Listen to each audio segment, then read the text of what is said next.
ಕವನದ ಹೆಸರು ಗುರು ಪೂರ್ಣಿಮೆ ಅಥವಾ ವ್ಯಾಸ ಪೂರ್ಣಿಮೆ. ಇದನ್ನು ಬರೆದವರು ಅರಟಿ ಅನಿಲ್ ಕುಮಾರ್. ಇದರ ಬರವಣಿಗೆ ವೆಂಕಟರತ್ನ ಸಿಎ. ಅಜ್ಞಾನದ ಕತ್ತಲೆಯನ್ನು ಹೋಗಲಾಡಿಸುವ ಆಧ್ಯಾತ್ಮಿಕ ಶೈಕ್ಷಣಿಕ ಗುರುವನ್ನು ಗೌರವಿಸುವ ಗುರುಪೂರ್ಣಿಮೆ. ಮಹರ್ಷಿ ವೇದವ್ಯಾಸರ ಜನ್ಮದಿನ ಆಚರಿಸುವ ಆಷಾಢ ಮಾಸದ ಹುಣ್ಣಿಮೆ.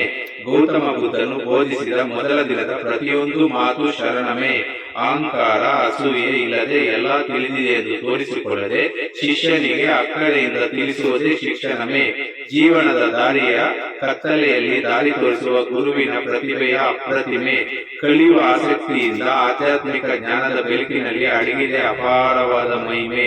ಹೆಮ್ಮೆಯಿಂದ ಹೇಳುವೆ, ಬದುಕಿನ ದೊಡ್ಡ ಪಾಠ ಕಲಿಸಿದ ಎಲ್ಲರಿಗೂ ಸಿಗಬೇಕು ಗರಿಮೆ. ಗುರುಗಳ ಒಡನಾಟದಿಂದ ನಮ್ಮೆಲ್ಲರ ಅಜ್ಞಾನವೂ ಆಗುತ್ತದೆ ಮರಣಮೇ. ಆಧ್ಯಾತ್ಮಿಕ ಗುರುಗಳ ಮೂಲಕ ಭಗವಂತನು ಮಾರ್ಗದರ್ಶನ ಧ್ಯಾನ ದಾರಿ ಎಳೆದಿದೆ ಧರ್ಮಮೇ.